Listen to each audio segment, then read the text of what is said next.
বুখারীর বর্ণনায় এসেছে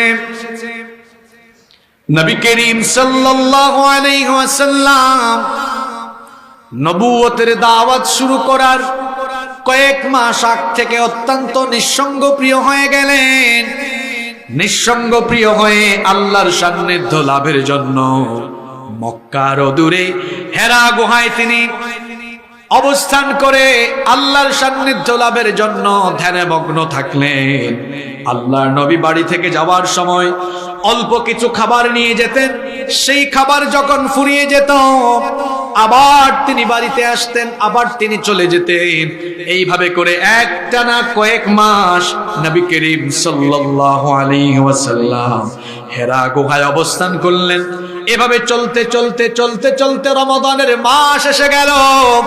রমাদান মাসের শেষের দশকের লাইলাতুল কদর